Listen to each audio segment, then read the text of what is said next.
The following program is rated TVMA. It is intended only for mature audiences.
What's up, everybody? How y'all doing? This is the host of the Buzzing With Marlowe Podcast. I am yours truly, Warren Marlowe. And guys, if you are new to the channel, make sure you like, share, most importantly, subscribe. Hit that notification bell to stay in contact with all our platforms.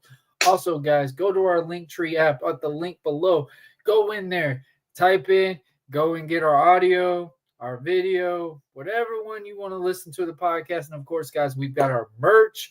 The Buzzing With Marlowe merch, we have updated a little bit. I just haven't updated the videos, sadly, but Bonfire/Buzzing With Marlowe, go in there and get you some awesome merch. Guys, we have tank tops for everything now. Yes, it's been well overdone. I mean, my goodness, it's getting hot. It's crazy over here. 95 degrees up in Florida weather. So, you know them tank tops are the way to go. Of course, guys, we have the really new retired professional wrestler American Prodigy merch is out right there. Kids, we have all sizes as well. Just want to let that be known. I know a lot of kids have been asking, hey, we didn't have a lot of size. We do. And of course, we have 7 different lines. We have Every Setback Makes One Heck of a Comeback. You can get it in any type of shirt, many colors. You can go in there and get you a hat, a hoodie, t-shirt, whatever floats your boat. But guys, go to Bonfire/Buzzing With Marlowe, hit the promo code BUZZ20 with a capital B, and we are going to do a summer sale to get 12% off of each purchase, guys. So go in there and get you some of that buzzing merch. That's right, guys. As you know, it is Wednesday, and as you know, this Saturday we've got a very special event. I'm excited for it. I know a lot of people have been whining. Of course, the IWC can't just shut up and just stay away from the keyboard. They got to whine. They got to do this. They got to make the TikToks. They got to do all those things. So I actually invited them in. Let's get the IWC to come in here. But, guys, before this, I got my boy, my bro, the day one Oos himself, Dre On Wheels from the 1130 Podcast. And ladies and gentlemen, we ready. The real. What up, Dre? What it do? What's going on? What up, man? How you been? Hey, been doing my thing, man. Been chilling. Yeah. I've been seeing him, man. I've been seeing it. Yeah. I was just like, daggone, he was on Devin's show too? This man watch Along King now. I'm telling you. You getting that throne. You getting the throne now. The watch along king. Yeah, hey, look, I've been doing my thing. Just chilling, man. And been seeing Mr. and Mrs. Marlowe, man. I really like what you guys doing over there, man. You talk about me, man. I'm say it again. You're like the little mini co-star that just comes out of the blue and just answers the most absurd questions. Like, wow. Yeah. See, that's him right here, just trying to have his camera time and stuff. You know, he just want to pop on and be like, yeah. Before we was just live. I was in the The craziest bathroom. thing is my wife. So when we were doing the thing and Annabelle just pops in, kids at her school are thinking she's so popular because she's on YouTube. She's on TV. And like I had a friend of mine, they watched Mr. and Mrs. Marlowe. It's more like a couple oriented, but it's like, both perspectives per se. And her friend, the guy I work with, his daughter is my daughter's friend. She thought it was the coolest thing ever to see Annabelle on TV. And it was just like she was starstruck. She's like, Annabelle's a star? She's in movies? She's in TV? I'm just like, oh Lord, all right, we're going too far with that. But it was funny, man. It's been a lot of fun. Definitely to have two crazy baboons in my household and really just showing how the madness happens in here.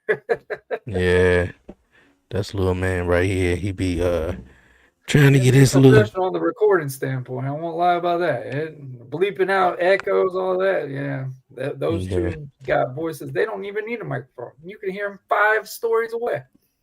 Yeah, he was in here before we went live. I was in the bathroom. He was trying to do his little thing with the microphone and stuff like that. He just didn't have the headphones on. So yeah, man, just been doing a wrestling thing, man, and gearing up for the podcast show. I'm trying to get some guests though before I really do it though. Really stamp it. Let me know, man. I'll so definitely be available. Oh yeah, definitely. I got the OGs, man. Like like yourself and a couple other people who hit me up.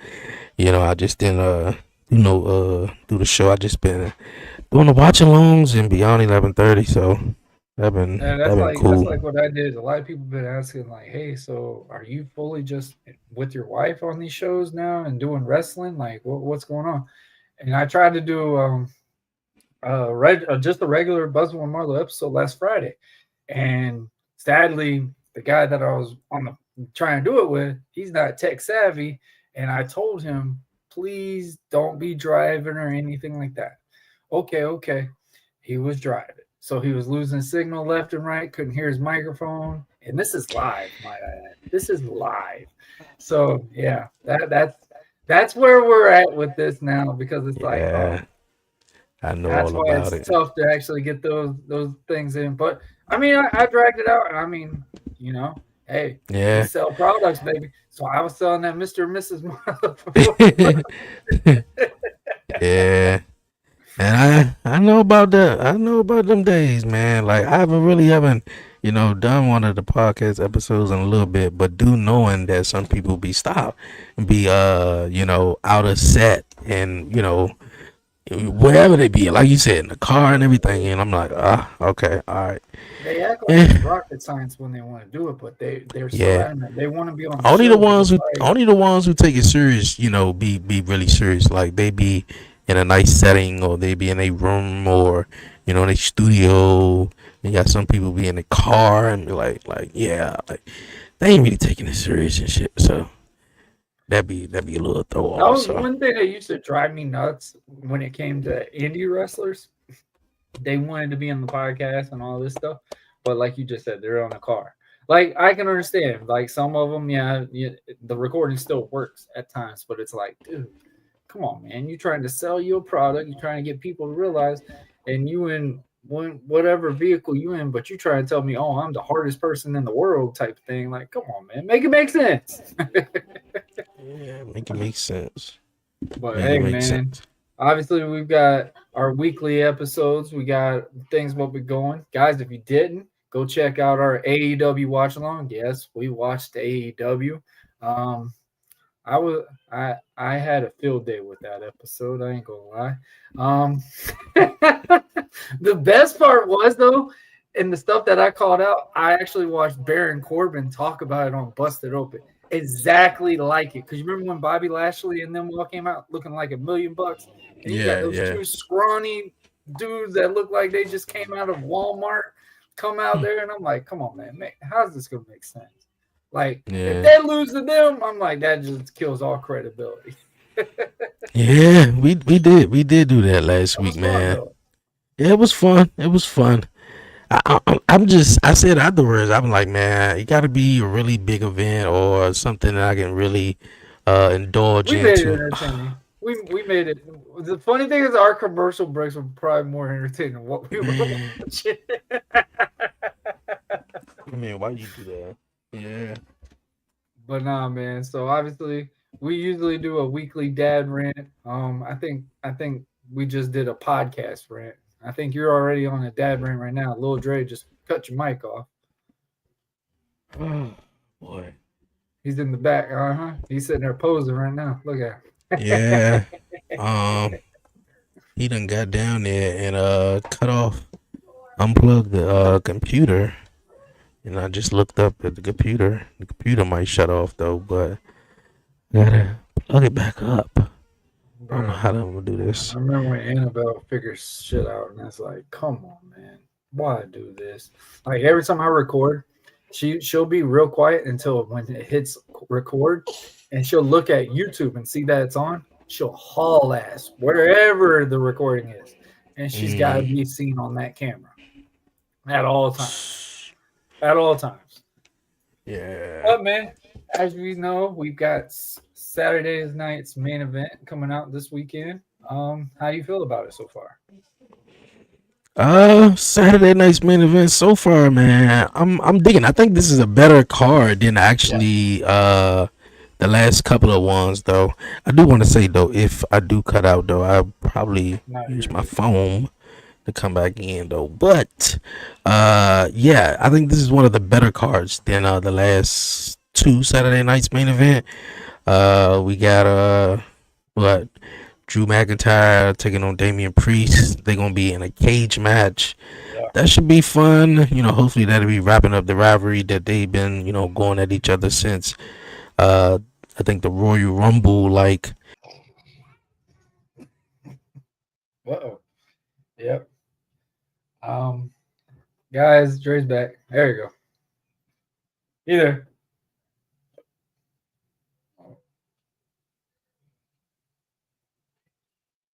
I guess Dre's mic got cut off.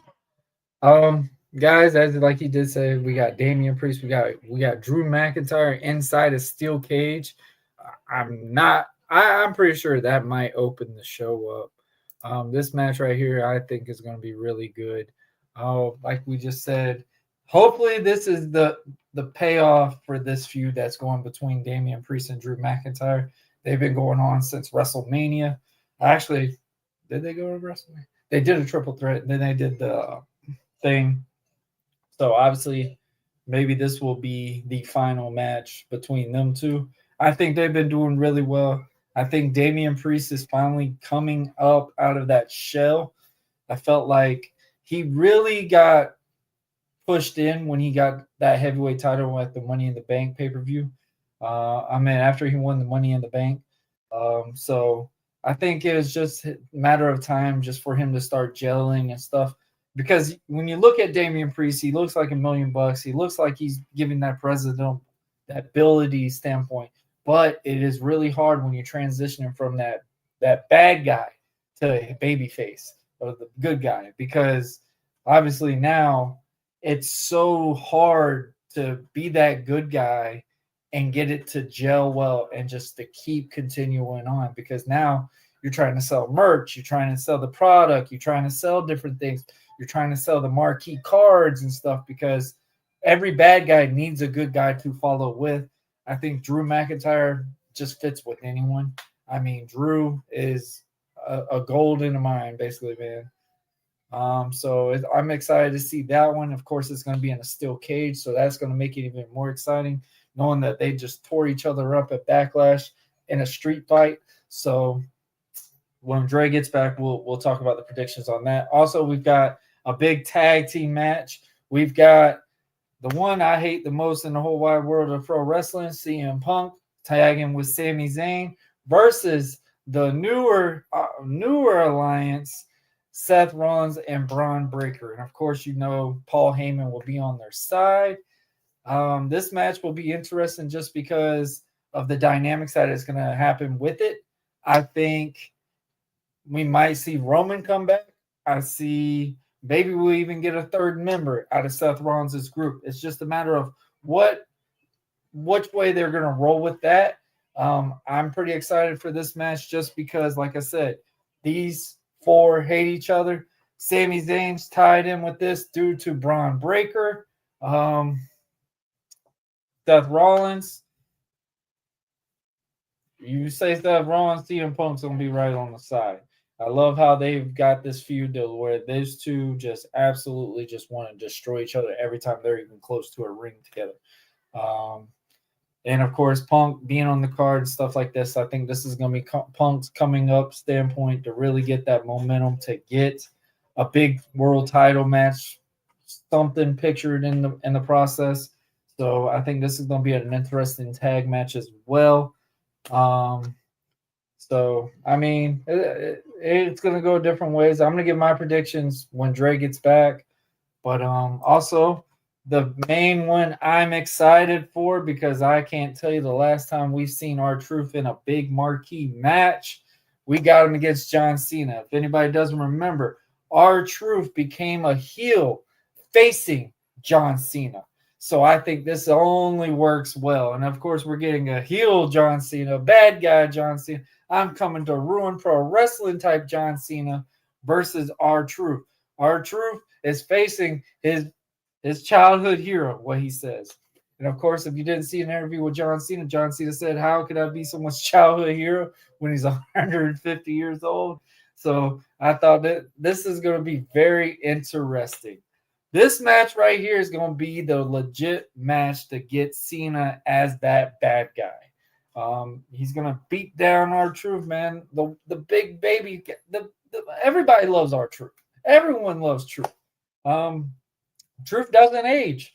I mean, dude's like 50-something right now. He still looks like how he did when he was Ron Killings in NWA and stuff like that. So it's like, it's going to be really interesting to see this match. I feel like this is going to be that match where people are really going to be able to boo John Cena, get that really over. I think they really needed to find someone that's really going to believe Cena is going to be that bad guy. And I think this one's going to be an interesting one for Truth as well. All right, man. We got Dre back. Hold on, guys. All right. Oh, there he is. Oh, no. He'll be back in a second. But I'm really excited for this match itself. I'm curious how this is going to go. And, of course, we are still wondering where Cody Rhodes is going to make an appearance. When is he coming back? We know the John Cena feud with him are not done. So, I mean, it's going to be a different thing to see with it. But, guys, we are joined once again with Dre and Little Dre. Let me unmute his mic. There we go. Dre, mute your mic. Yeah, my bad about that. Of course, that's what happened when we live. Didn't even look at the little barcode up at the beginning, at the top of the screen. I like how he was running the camera like, yep, I cut this off unless I'm on here. Exactly. All right, so obviously the first match I think is going to open the show. I think it's going to be the steel cage match. Damian Priest and Drew McIntyre. What's your opinion on how this feud has been going? Do you think this has helped both of them? I feel like this definitely benefited Priest more than anyone. Yeah, I think it's definitely benefiting Damian Priest more than anything right now. And it's just, Drew McIntyre, this is something for him to actually keep him busy, keep him, doing stuff right now, in between whatever they're going to do with him possibly next. Either that's putting him in the world championship picture or whatever the case may be. But yeah, this is definitely for Damian Priest. I always say, man, can he get back to the the big time? Can he be world champion again? He had a matchup with Drew McIntyre at WrestleMania. They've been doing their things for a little bit, but I think this is for Damian Priest to win. This cage match is for him to win. And, of course, Drew McIntyre definitely ain't going to be losing nothing. He's still going to be Drew McIntyre. He's still going to be, Claymore. He's on Triple H level right now. I think if you really think about it, Drew would be relatable as Triple H. He fits with anyone. It doesn't make him look weak at all, whoever he's facing, because he gives that momentum to where the other guy can get over, if that makes sense. Yeah. Like Damian Priest, he needed something to really get him into that good guy realm. Because if you look at him, he looks like a bad guy. Like let's be real. Like you're wearing black, purple, whatever. You're coming out here with dreads and stuff. You talk very slow. That dark look. Like I think this has been really good right now. I mean, a lot of people crapped on it at first. They did really well at Backlash for that street fight. Those two beat the living tar out of each other. So, I mean, it's only a matter of time. Now we're going to see him in a steel cage. This could be the payoff. So, I like that pick that you picked, Damian Priest. I'm going to go with Damian Priest as well. But I wish it. The matter is what's going to be next. If it's for a world title match or something like that, we'll find out later down. But I think we're both going to pick Priest. Yeah, I'm going with Damian Priest. It's gonna be a dope matchup, though. You know what I mean? I'm not really expecting much. You know, it's a cage match. I feel like Drew McIntyre has really been on every Saturday night's main event since it returned. Well, it's not Which I against think Sami Zayn, so let's get a pop for Yeah, that. yeah. He had the matchup with They Sami do great Zayn. matches. Don't get me wrong. They are great in the ring together. But how many damn times can he go against Sami Zayn to open up the show? Exactly. So yeah, hopefully Drew McIntyre get in like a big feud right after this, and maybe get a world championship opportunity, which I don't really see him winning because John Cena is the champion and he's on SmackDown. So I don't really know right now unless he go over to Monday Night Raw. I don't know if the draft is going to be happening anytime soon. That could put him back on Raw, even though he's on SmackDown right now.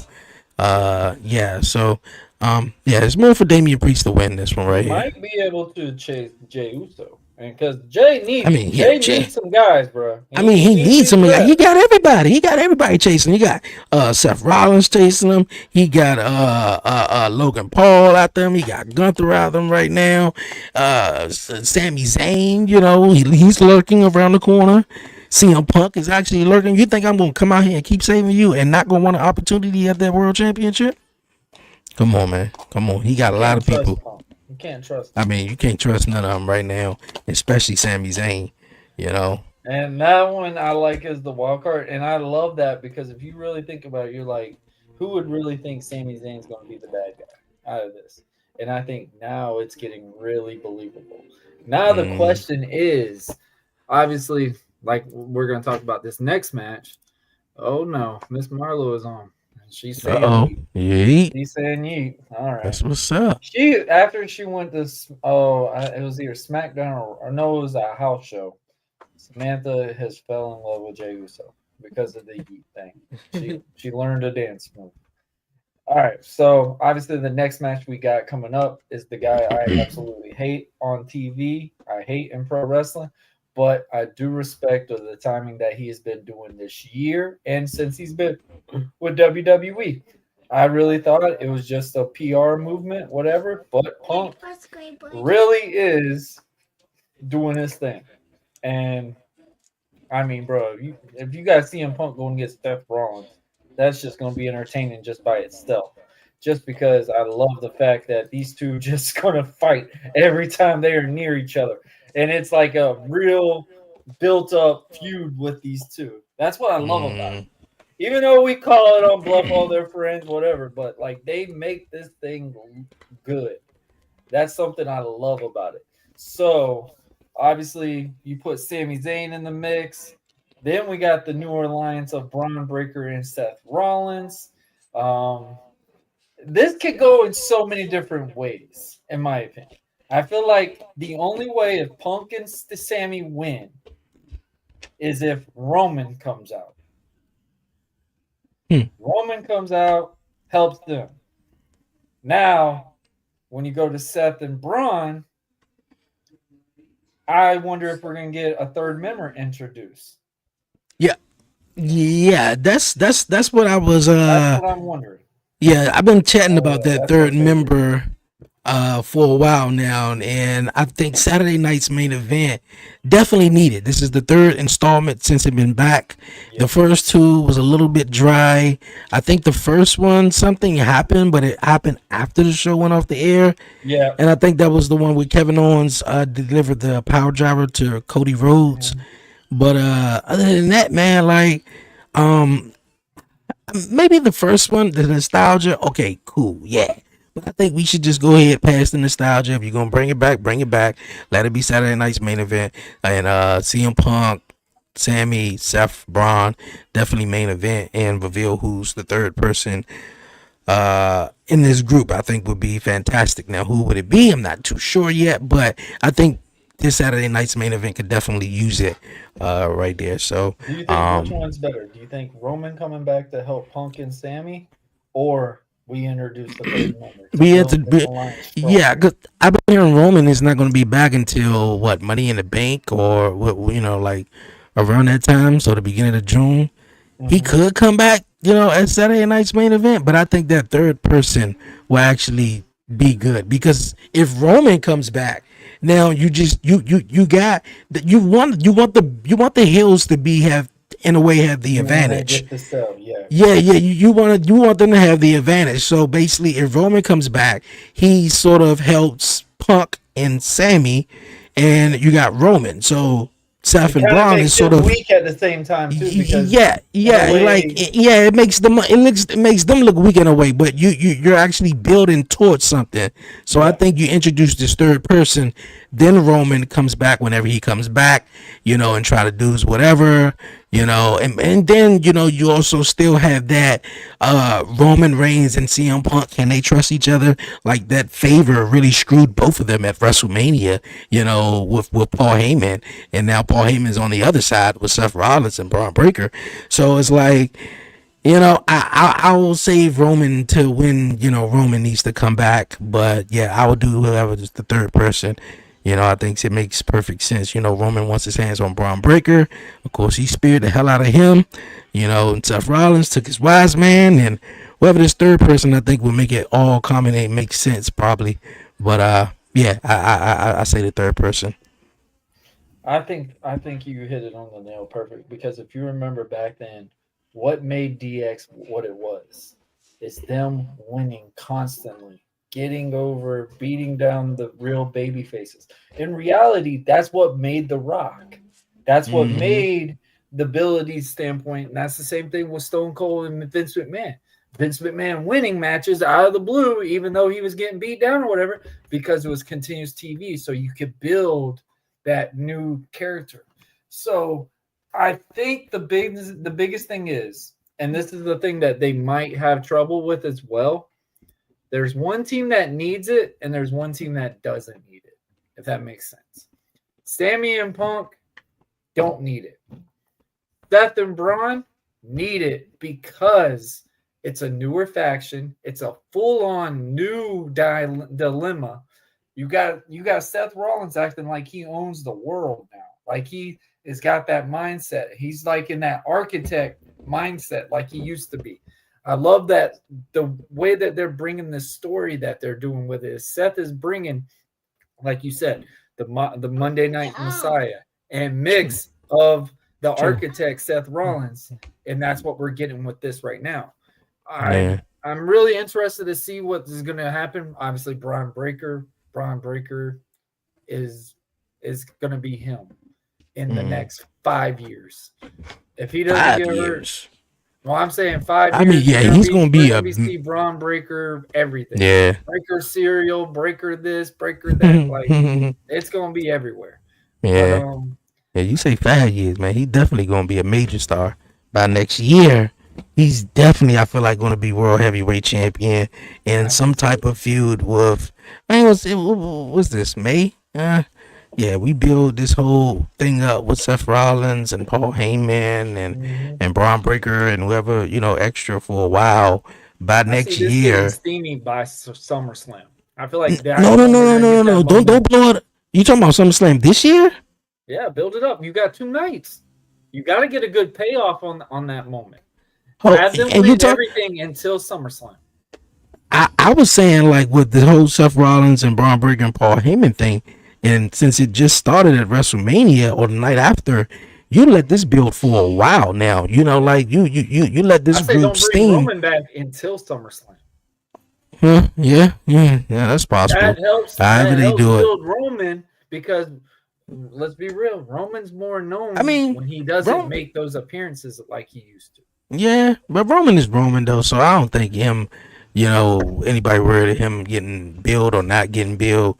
But I just think that with this faction with Seth, Braun, Paul Heyman, whoever you add in, let them steam for a good year, and by next year, because I think Seth Rollins will be coming up on his maybe 14th, 15th year in WWE. So Crazy.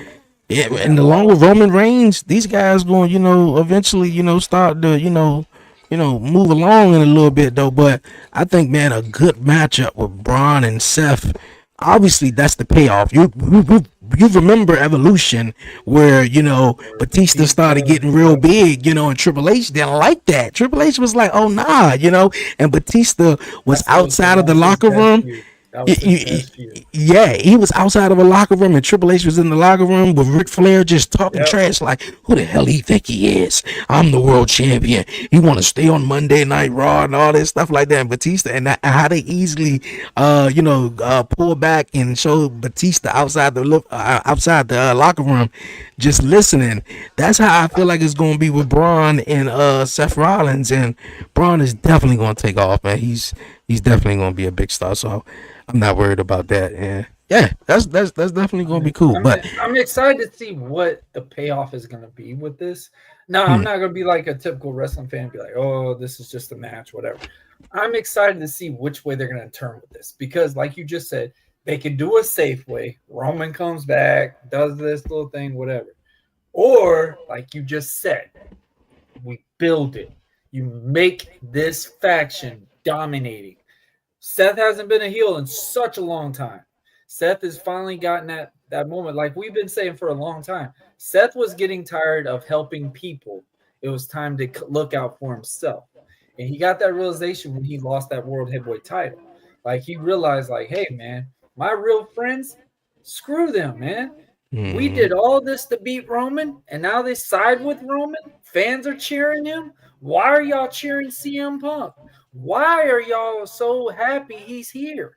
He just got hurt and just left again. Like they really can dive in with something like this because in a way, you know how movies are, bro. They can make a bad guy look like a good guy in 5 different visuals. It's just based off of how you relate to it, how you understand it, and how you follow it. And I think this right here can make that faction something that's going to be one of those ones more than the Judgment Day, more than the Bloodline at the time. Like, just make this thing go. And like you just said, man, I loved Evolution. I thought when they brought those two guys together, man, when Batista stood out on his own, man, Batista wasn't stopping at any time. When him and Cena both came in and those two looked like that two big baby faces, bro, that year was one of their biggest years because you had Cena and Batista just take everything. Merch-wise, video game, everything. Like it was the biggest thing that they built up in a long time. And this is coming right out of the Rock and Austin era. Like nobody thought they were going to be able to follow that. And then you brought these two guys and they were selling left and right. I think they really can do something with Braun Breaker. So I'm looking forward to this match. I'm going to go with Seth and Braun. I think that's going to be the only believable thing just because, like we just said, it will hurt them if they lose. Yeah, I agree because I can't even think of any scenario where Sami Zayn and CM Punk does win. Because let's say they do win, Sami Zayn or let's say CM Punk, they win, and if they do, I'm pretty sure it's by a roll up or something like that. And then you get Braun Breaker and Seth Rollins coming in and start beating them down. But then what way do you add that third person in as or whoever is third person in? He's coming down to sort of save Sami Zayn and CM Punk, but then he turned. So like But other than that, you just have Seth Rollins and Braun Breaker win by the distraction of the third person, which, still could be Paul Heyman. But I feel like this would be a good night to actually do it with them having the big old, big four event, SmackDown, Saturday night's main event, NXT and Raw in Tampa. So I think this would be a cool, jump to do. All right, and the next big match that we got to talk about is the Yeet Man versus the YouTube Man. We got Jey Uso defending the World Heavyweight title against Logan Paul. Is it Yeet or no Yeet? I mean, it's like that's gonna be every match now. Is it Yeet or no Yeet? Like, look at it's Yeet, and that's facts. Because I don't know what the hell Logan Paul was talking about on Monday Night Raw, but yeah, man. I mean, Logan Paul versus Jey Uso. I have no doubt it's gonna be a cool matchup. I didn't expect Logan Paul probably get the opportunity, this soon. But because I do see him winning the World Heavyweight Championship. I literally see it, and he would be a great world champion. He'll rub it in everybody's faces. The IWC is going. They're gonna eat him up and chew him up, spit him out, all that other stuff. But he'll be a great heel, as far as on television, and and him going up against anybody, sort of like the baby face, or if it's a heel, because his narrative stands like, you're not like a real superstar, you're not a real champion, you just basically you're a YouTuber, so you come in here and you take what you really don't deserve, and that's a World Heavyweight Championship. From the guys who bust their ass all year round. So, I mean, Jey Uso definitely going to dive into that. I really wish that they could bring, like we just said, they got the WWE ID program. Have Logan Paul come on NXT and just shit on everyone. And that's the legit indie fan base.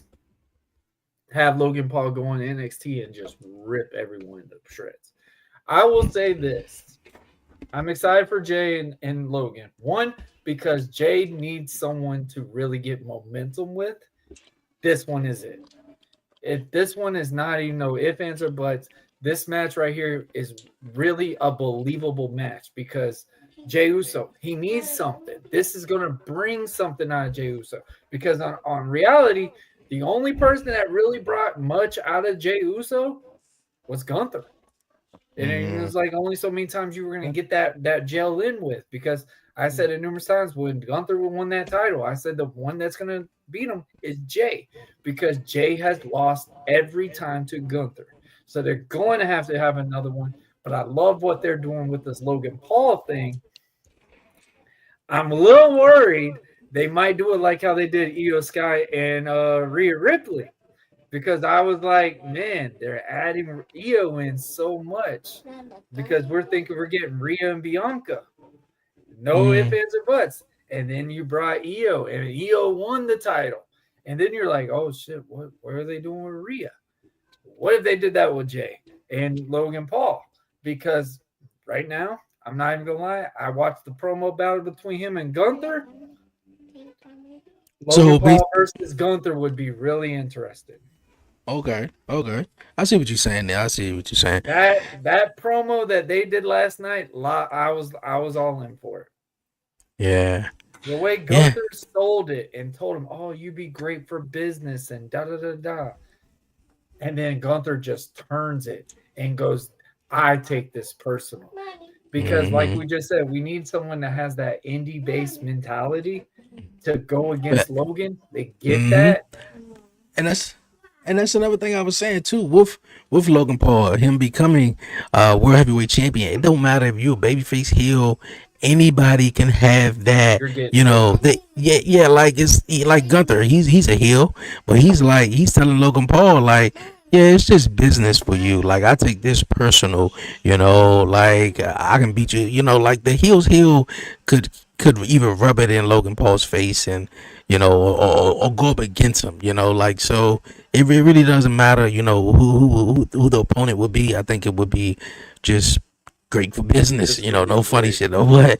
But yeah, Logan Paul versus Gunther, I mean, like, wow, like, yeah, that would be crazy. But definitely Jey Uso winning, and yeah, maybe we see what happens next with Logan Paul. I don't know. No, I don't see him getting involved because Gunther has a championship matchup against the winner at the Monday Night Raw. I believe that's he wants after Jey. After Money in the Bank. He said he wanted Jey personally. So, Gunther might take out Logan Paul to win the match to get Jey to guarantee to win. It could go either way, bro. Okay, so you do that, then we got to set up the matchup for Gunther and Logan Paul. We're going to set up a triple threat between those three because in a way, Jey can beat Logan Paul and it not hurt Gunther. So yeah, Jey could beat Logan Paul. Well, hold on, wait a minute. You say and not hurt Gunther? Yeah, because Logan Paul's going to take the fall. Okay, in the triple threat. Logan Paul will take the fall. Okay, but how we? Okay, now hold up real quick. How we get to the triple threat? Just because this match right here. Okay, all right. Jey gets involved. Okay, he gets involved. Spectates it. He's sitting there, whatever. They fight outside the ring. They've got Prime over there. Gunther could say something bad about the Prime or something regarding into that standpoint. Okay. And that's what teases it in.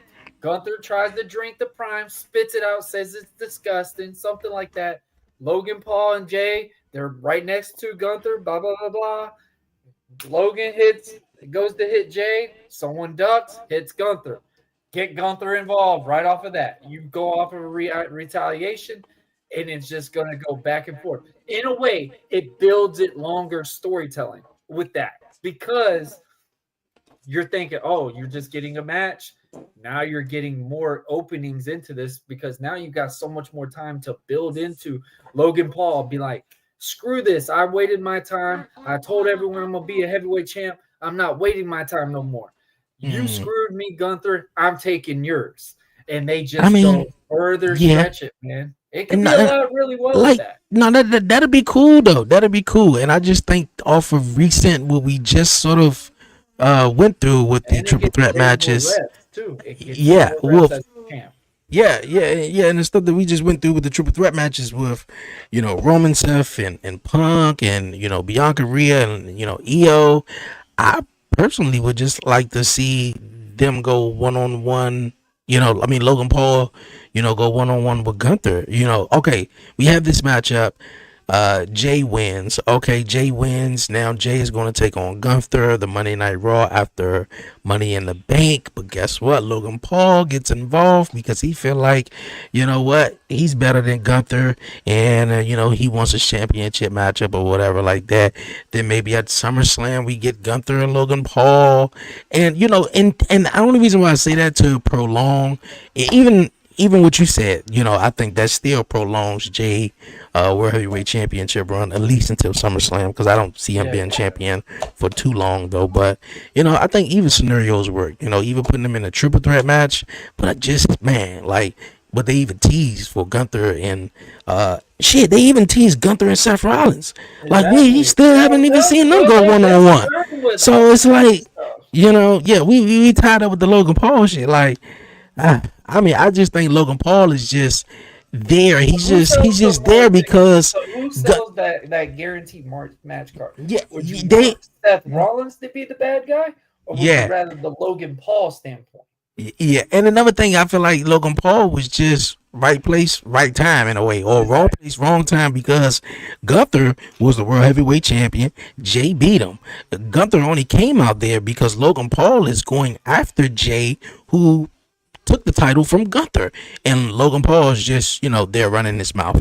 So I just feel like that's just, hey, like right place, right time. He just falls into, places where he's just, somehow just, hey, look at, I found myself here. Look here, I'm right here.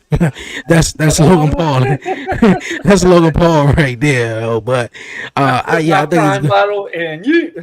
yeah, I think it's gonna go back to like even Steph versus Gunther, they could tease that for the end of the year. Like I remember they had the promo battle where Seth was world heavyweight champion. This was last year before Seth lost the title, and Gunther was like, "Yeah, I'm coming after that title." Gunther had it. Everything went on in between that though. But yeah, I'm definitely going with Jay. Raw has been cooking, and I know a lot of people Most definitely say, "Oh, they've been just dragging stuff." No, they're building these guys up, because in a way, Jay needed the build up, because Jay, like I said, the only real good dance partner at that time was Gunther. Like it was a believable thing, and in a way, it got Gunther portrayed as the bad guy because fans were cheering Gunther.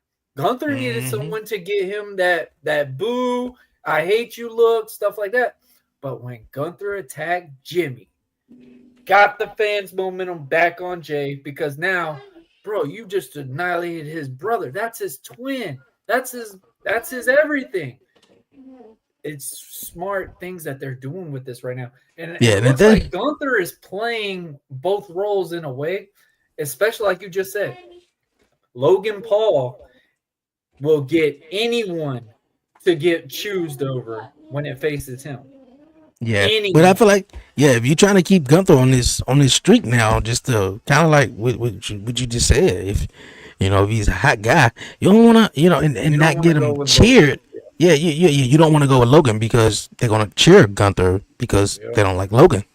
So I think that was just something they just put in. Like I just said, he just found himself there, and just because he's going against Jay and Gunther wants the title back, Logan Paul was just in the middle of it, though. Same thing with Seth. I think it's too early for Seth to be in a title match.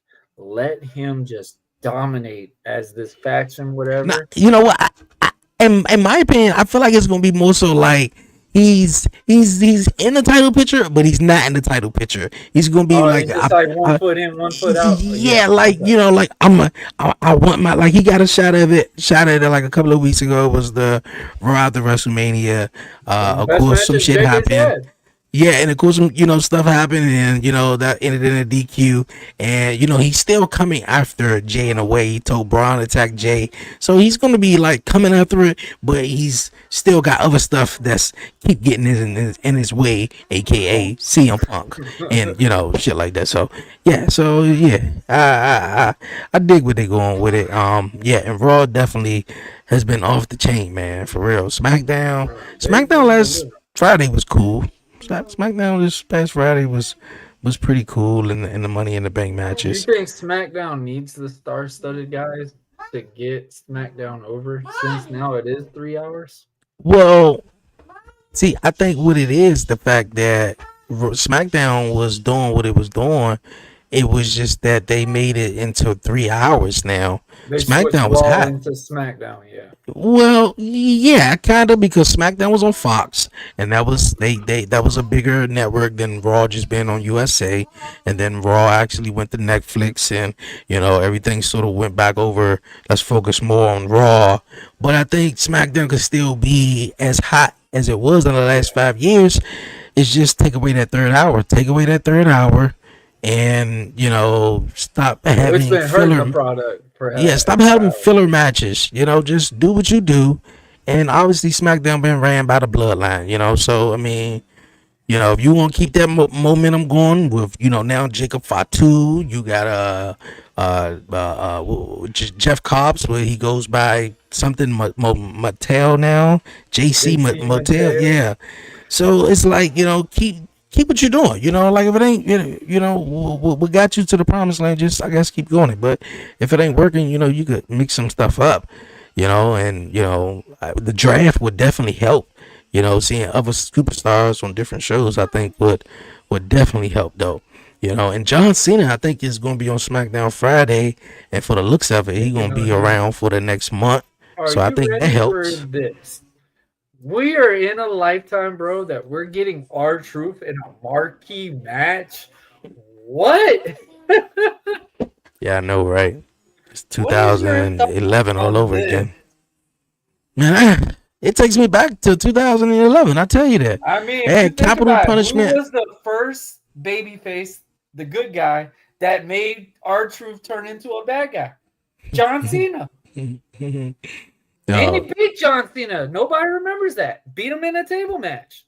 this takes me back to 2011, June of 2011. I think it was June. Capital punishment here in DC.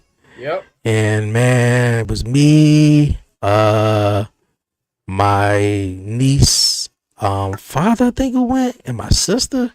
Yeah, but it was capital punishment, man. And the main event, of course, John Cena taking on R-Truth for the WWE Championship.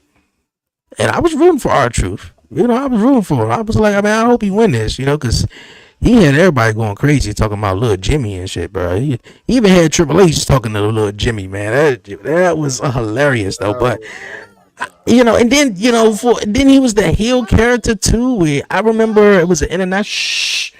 I remember when it was an international show and he lit a cigarette, and I was like, "Yo, what in the world is this?" Like, he was definitely taking on his heel persona, but seeing it all come up full circle and to be happening, just kind of like it seemed like John Cena taking you down memory lane, right? He took on Randy Orton at Backlash, and now he's taking on It's just a R-Truth. role reverse. He's not the good guy no more. Yeah, I'm pretty sure we're gonna get him and CM Punk somewhere down the line though. But yeah, like this is He crazy. mentioned it. I'm not really on the IWC, but he did mention it on an interview over at a panel in Philadelphia. He said that he is looking forward to restoring a match between him and Punk, because Punk is one of his favorite people that he's ever been in the ring with. So I think that would be a good one. But this match right here, I don't even think it's gonna be. Cena needs it. I think Cena needs it. Did you just say Cena needs it? No, but what I'm saying is Cena needed somebody to get the crowd to boo him. Truth is the guy. Really? It doesn't even have to be a match with these two. Cena just beats the living shit out of R-Truth. No, I mean, look here. I don't know. Maybe it's just so nostalgia for me, and I don't know what to. Cena goes, how can a guy that's 150-year-old? Yeah, like maybe because it's so nostalgia, I just don't know what to think, and I think that was the same thing with John and Randy, But I mean, like, I don't even think this is going to be a match. I think R-Truth is not going to want to fight his childhood hero, But John Cena probably pick him up. 1, 2, 3. That's a wrap, and that's just it. But I mean, like, I don't know. I hope this is set up to something else. Maybe Cody Rhodes come out there or something. I don't know, man, See, I like how you said that, but there's one guy that Cody absolutely hates. It's R-Truth. Is R-Truth? Oh, man. Remember, he's already said it. He said that's one of the guys that he really wants to turn bad guy on is R-Truth. Oh, man. So that's funny, but like you said, bro. But also, like I did say, when Cena needs it, because Cena is technically in his home area. He lives in Tampa, Florida. So what helps the crowd boo John Cena? You faced him against R-Truth. R-Truth is going to make anyone boo against them. Really? Like we just said, Logan Paul. When you watch Logan Paul, anyone that he's facing, he could face a cat. You're cheering on that cat to scratch the living daylights out of him. In my opinion, I think maybe they could have went that way, or that's just probably how I'm thinking. I feel like on Friday Night SmackDown, they still got Friday Night SmackDown this Friday, and I feel like Friday Night SmackDown would be a big moment for R-Truth to actually get the fans really behind him, because it's John Cena. Like, I mean, like, it's his last run. You either love him or you hate him. Obviously he turned heel, so it's like, hey, What if so he cuts the comedy and legitimately fights John Cena?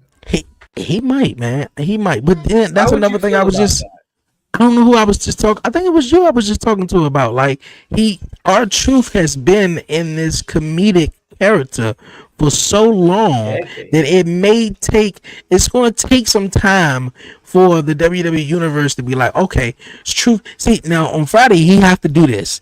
Now R-Truth got to come out there serious. Now, because that's his childhood hero, and he got egged through the table and all that, he have to come out there serious, because if not, everybody's gonna be like, well, you can't take R-Truth serious. Like he even said it, he doesn't even take life serious. He's just doing what he do best, but I don't really see too much coming out of it until maybe Friday Night SmackDown, seeing how R-Truth comes forward and approach the situation. And I think it was on last Friday, he just had a sit down interview, and I was like, "Oh, this would have been great." I'm gonna beat it out of him. I was like, "This is the R-Truth we need." I would have felt like it would have been great if he was, and another reason I thought about it afterwards, it was better for him to do the sit down interview backstage, because if he would have did it in front of the crowd, I think the crowd would have just, they would have thought it was a joke. They would have thought it was a joke. I like how they did do that, and I love what they're doing with those two, because in a way, Wade Barrett's little segments, Michael Cole's little segments, it is building what that feud needs to be. But when Truth said, I know there's good in Cena, I just guess I got to beat it out of him, I said, yes, we're getting a legit Ron Killings, R-Truth, whatever you want to say. I think this really needs it. Truth needs to go out there being serious, don't play around, and legitimately give Cena a match. I think that would be really good. And Cena just does like a screw job pin, whatever. Or like we just said, Cena gets DQ'd for just obliterating R-Truth. Because here's the thing. I don't think Cena's just going to pick him up, pin him, and that's it.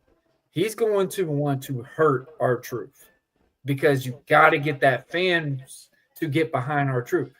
Truth is going to be a gold in a mine completely. Yeah, everybody loves R-Truth, but if you get Cena to beat the living daylights out of him, and like you just said, have Cody Rhodes come back, that builds into that momentum to build into what they can do with Cena as well, with Cody and Cena. Or have someone come out, and he have a matchup at Money in the Bank. If is that if the he's next gonna, one coming up is Money in the Bank? that's the next one, Money in the Bank, and then it will be SummerSlam, because I think they're gonna have the all women's pay-per-view in July. That's right. I think they're gonna do so Evolution too. No, they haven't announced it though, but they've been skipping over July. But I'm pretty sure I've been hearing, a lot that the all women's pay-per-view is definitely going to be in July. I heard it's supposed to be on the night of All Yeah, Out. yeah. I heard that too. I swear if they beat them in the ratings for a women's show, that's it. I'm great. That would be great. That would be great. And because it's WWE, a lot of people going to tune in, like, because it's an all women. So what, you sexist now? So the fact that it's an all women's pay per view, you're not going to watch it? No, like, you're definitely going to tune in. The women be killing it more than the man. The last all women show was actually that was what, like 4 years ago, when they had Ronda Rousey on the card and all that. And I remember Charlotte and Becky went one-on-one. Nikki Bella was that main event. Trish. Yeah, I do remember that. Nah, but they definitely gotta do big though. This one, they definitely gotta do their thing. You got Roxanne Perez. I gotta say. Oh my goodness, real fast! You just made me think of something. Yo, you just when you just said her name, you just made me think of something, dog. Like, she is now in an instant feud now, just off of what happened on Monday Night Raw. Her just coming in there and gifting Dominic Mysterio some chicken nuggets. He loved chicken nuggets though, And, love them titties. I know, love them. And then gave Carlito, I guess, an apple or whatever. But the fact that, and the way that Dominic was looking at her, I just was like, we already know what it's gonna be now. Yeah. So when she come back, Finn's feeding into it too.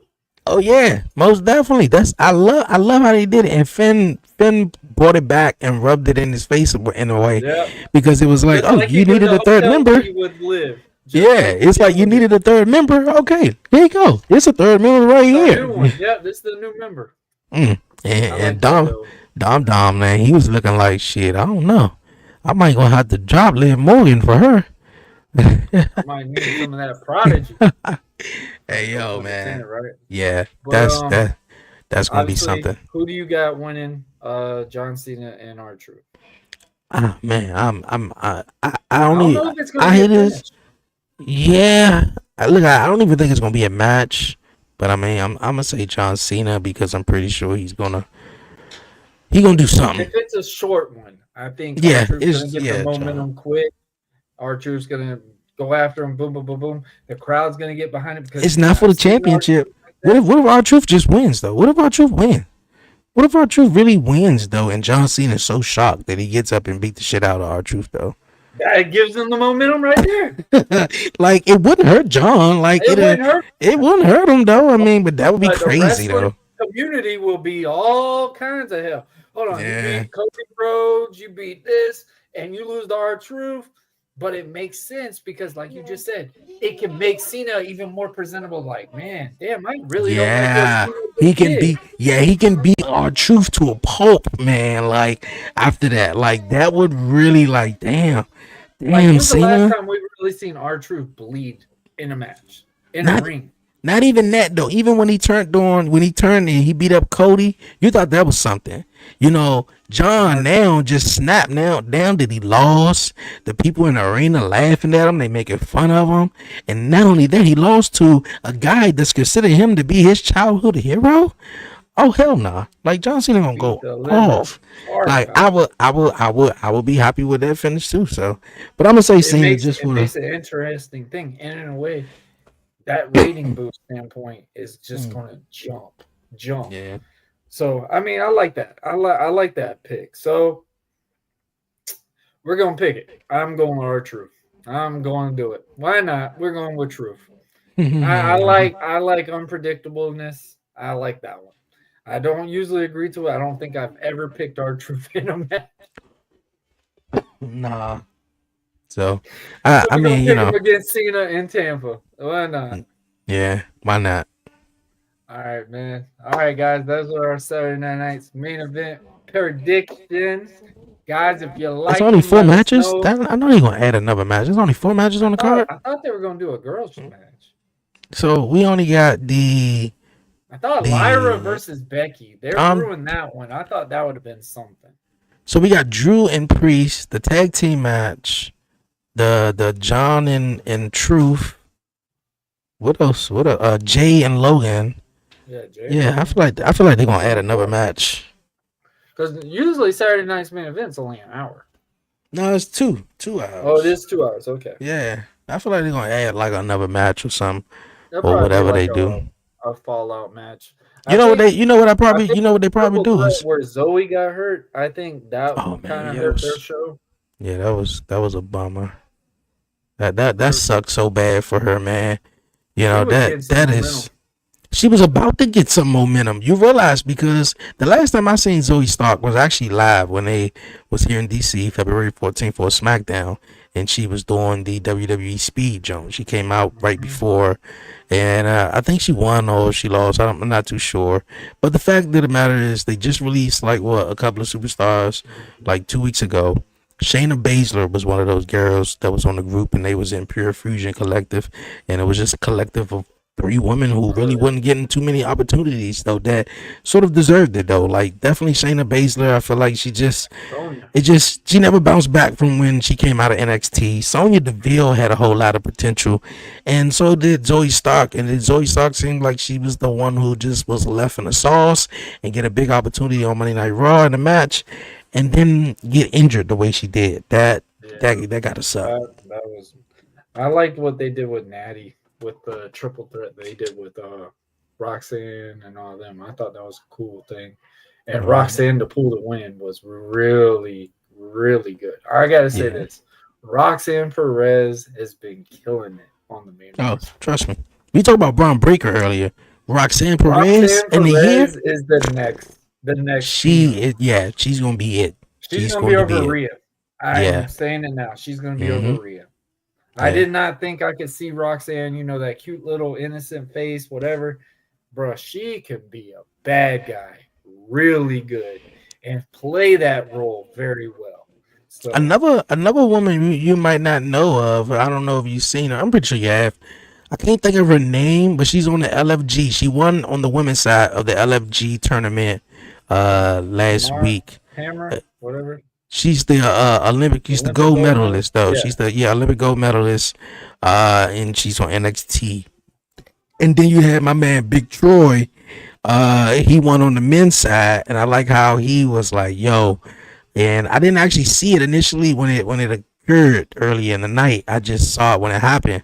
I was like, "Yo, that's my man Big Troy." He came out there and did the whole Big Boss Man slam to my man Obafemi, and I was like, "Yo, like that's what's up." But mainly the girl, I feel like is definitely gonna be something too. Both of them are, but that girl could definitely be something. You said she needed character. Yeah, she got it. I like Xena. I thought they was going to. I thought that ugly look. Yeah. Dude, I thought they was going to choose her. Good. Yeah, she could work. But you know what? They have really shown, even though certain people didn't win. Look at Cutler. Cutler, he's in the group. The whatever that group is, the Dark Calling, whatever that is. Cutler's in that joint. You seen Chris, I can't even think of most of their names, but Chris is like, he was like the chosen kid. He was on Mickey James' team. He was in the Battle Royal. The other guy who's missing a tooth, he's around. Shiloh. Yeah. He's gonna be big. So I was just telling Babe when I was watching the show, I was like, regardless of whoever wins or whatever, they still gonna get in. Look at all that. Look at Tough Enough. Look at Tough Enough. Most of the people who won Tough Enough ain't winning around. It was the people that was really in the competition. The Miz. Look at the Miz. The Miz didn't win Tough Enough, but his ass still around. Like, it wasn't really the guys who really won it. It was the people who was really impressive. Like, even Velveteen Dream. We was talking about him last time. He was impressive in the Tough Enough. When they came back them years, I think was the last one. And, he wound up being a big star out of it until, everything happened. But, yeah, just about everybody I feel like is going to get an opportunity. Probably besides BJ just yet. They probably going to hold out on him. And this is the problem with BJ. I don't know if he had to work real bad in the ring on purpose. But the dude, like Bubba said, man, he had that gift. Yeah, he got it. You would want to punch his face. Mm-hmm. You would pay anyone. You would pay a kid just want to punch that boy in the face. Mm-hmm. But the West Side Gangster, whatever that crap was, like, bro, that's not over. That's not going to get you over at all. But your attitude, the promo work and stuff like that, that's what's going to really get that credibility. Cutler was, he intrigued me a little bit, but he had to bring more enthusiasm into a microphone. Like, bro, you're a professional wrestler. You're a WWE guy. Show emotion. It's the women I want to see. Some of the women, obviously who didn't win it. Like you said, Xena. She's gonna be on the main roster, bro. You know who gonna be a badass though? I can't think of her name though, but she was real big. She barely had a neck though, and she was on the Undertaker team. She was vicious. Oh, Bailey. Bailey. Is her name Bailey? Bailey Humphrey. Bro, she gonna be vicious. Bro, that girl is jacked to the She gonna be vicious. I can see it. I was like, that would be the first ever, like, legit female dominator. Yeah, I can see that. I can definitely see it. See her facing against a Rhea Ripley or something like that. Mm-hmm. Bring her in. Yeah. I will say this. Don't even put Bailey on NXT. Bailey's already got a scenario to where you put her on that main roster, she's going to excel just like Raquel did. If you put her as a bad guy, money. You have her against Rhea Ripley because Rhea needs something. Rhea needs something to get her to be like, hey, I'm still Rhea Ripley. Like, you can only do it so many times with Becky Lynch. You can only do it so many times with Liv Morgan or something like that. We've seen those. You bring somebody fresh and new like that. Look what it did for Khali when Undertaker faced him. It made Khali believable because he was smashing Undertaker's head, because we're sitting there like, who is this behemoth? Nobody knew this man played in the movies and stuff like that at that time. you were just looking at this guy like, oh my God, what am I looking at? What is this guy just manhandling the Undertaker for? You do that with Bayley, bro. Yeah. And you just off camera get her really ready to go. And she got to come up with another name. You said her name Bailey Humphrey. I think that's give her another name. The reason why she lost the thing is because of her name. Yeah, give her another name that's just gonna be like, oh shit, like, yeah, she gonna be vicious. And another one that it's the other girl. She's a Samoan. She's vicious too. Tapina Tapina. Yeah. I like her too. Nasty. Yeah, I feel like she's gonna be good too. Yeah, P Nasty. There we go. Gotcha. Put her in one of them storylines. She'll fit right in too with the bloodline. She'll fit right in. But yeah, I definitely like it. LFG was dope. They said they got like 6 more seasons. Man. Y'all did a good job with that. I like the behind the scenes thing. I liked how it explained wrestling, but didn't put too much to understand what the curtain is at the same time. I kind of like it too because it's kind of like it's not like an actual show, but it is an actual show, especially when they have like those live matches, and you get the commentary like JB and Tom, not Tom Phillips, but Vic Joseph, calling the action. So it's like you actually watching it, it's like you're watching the NXT in a way, but you're also watching the competition show, like they are transfer. So I like that. That's kind of cool. It brought real world vibes, but it also didn't show that camera angle to make it look too reality TV in my way. I loved how they got to perform Madison Square Garden. That was pretty cool. Oh that was pretty cool. But Dre, man, that's our go home time, man. You want to finish off with anything? Hey, man. As always. It's always dope, man. We did get some requests. We need to do another one. Yeah, I know, man. He want to be energy in our system before we get that on camera again. Never watch along for AEW, man. We could do another one, man. How about that? We'll do the pay-per-view. Yeah, we gotta do a pay-per-view. I keep telling myself I want to do an NXT one. I want to do an NXT one. I gotta really start watching. I haven't been able to watch NXT like when it's on.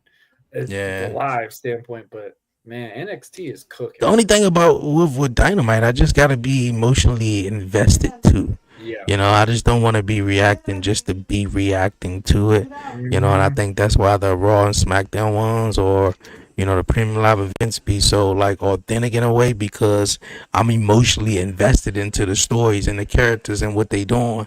And then with AEW, it's just like I'm really not. Yeah, I'm not that emotionally invested in what's going on. Now, shit, if you had they had me emotionally invested. If I was doing a watch along in 2020, then I'm like, oh yeah, like they got me for a minute. But Ricochet trying to do a figure four. Oh man, yeah, that was hilarious. Yeah, that was hilarious, man. Yeah, that was crazy. That was super crazy though. But yeah, man, you just gotta get some stuff balling, man, and get going on, and just get us intrigued again, I guess. But other than that, I'll figure out which one I'll do. I can't even say a pay-per-view because good gracious, it shit's never ending over there. Airtime. We'll fall asleep on the camera. Shit, hell yeah. We fuck around. It'll turn into a watch along, then it'll be a 24/7 live stream. Get through the pre-show. I'm like, oh, nah. I'm good. Hell nah. Then you got to turn on. I remember I was like, all right, I'm going to watch this. I'm going to watch it. And obviously, I'm in the group chat with the shout out to Shiz in the group, the OTTR mob. And they inform us like it's on ESPN, bro. I don't have to watch it. They give me the updates on it. And I'm sitting there, I'm like, man, it's almost 8:00. They're like, yeah, the pre-show's almost over. The pre-show's almost over. Yeah, they pre-shows an hour and a half with about 4 matches on the pre. Like, come on, bro. Like, I like how WWE stopped doing the kickoff pre-show matches, man, and just taking us right into the show. Yeah, like, nah, come on. That's too much, man. I don't need to see 12 matches and all 8 of them are the same. And the other 2 is kind of like the same too because they just bleeding and thumbtacks. That shit is crazy. Both matches are the same. Suplex, We drop can sit kick. there and go.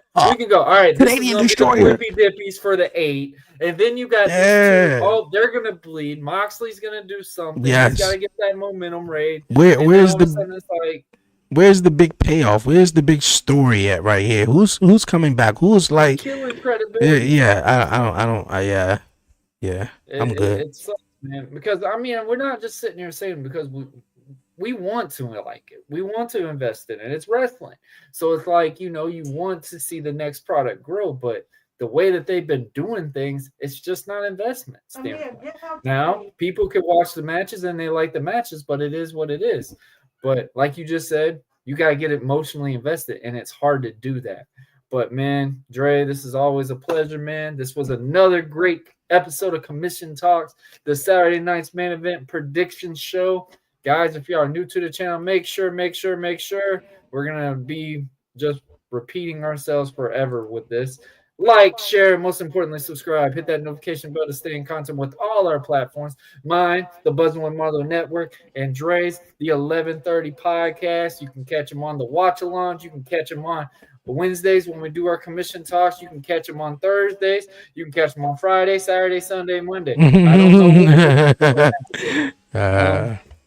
All he's missing is the game stream now. I'm pretty sure he's got that cooking up pretty soon. Yeah, I'm working on that. I think that'll be real fun too, baby. But she was like, "Why you don't do that?" And I was just trying to figure out how to do it, That you gotta do to get. Yeah, I'm gonna do some, and you know what? And then another thing is too, I got the game, but I don't even get a chance to play the damn game because as soon as I cut the game on, my little man he tried to take the controller from me. He want to play Seth freaking Rollins though, so he just want what I do is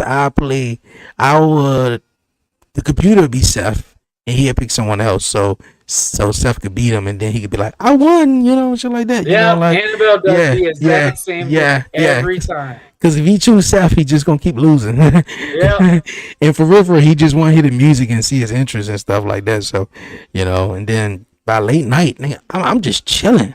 I'm like, I don't even feel like playing it. I'm good. So I gotta get a good day, good time to really play the game. And I ain't even finished the My Rise joint. I ain't really get in good into the universe mode. So I stopped playing after I finished the thing in the what's it called? The island.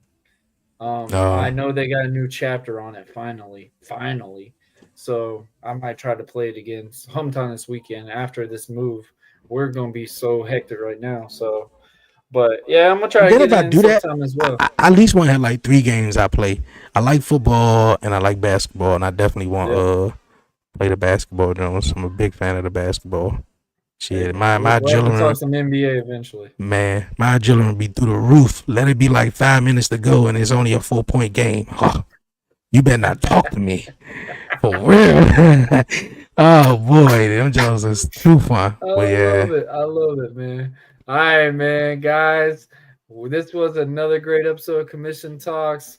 We're gonna leave it with the greatest booker of all time, right there, the picture right there. I'm kidding. But guys, we love y'all. We hope everyone has a great weekend. Like we always say, man, watch what you like. Wrestling's wrestling. WWE is still just better than them all. Love y'all. We will see y'all next week on Dre's podcast as well. Make sure y'all catch his watch-alongs on Mondays and Fridays, guys. Check them out. If you are just slowly getting into pro wrestling, if you're enjoying it, he is a great one to introduce to get you into the product. Guys, I'm Warren Marlowe from the Buzzing With Marlowe podcast. That is Dre On Wheels from the 11:30, and we are out. Yeet!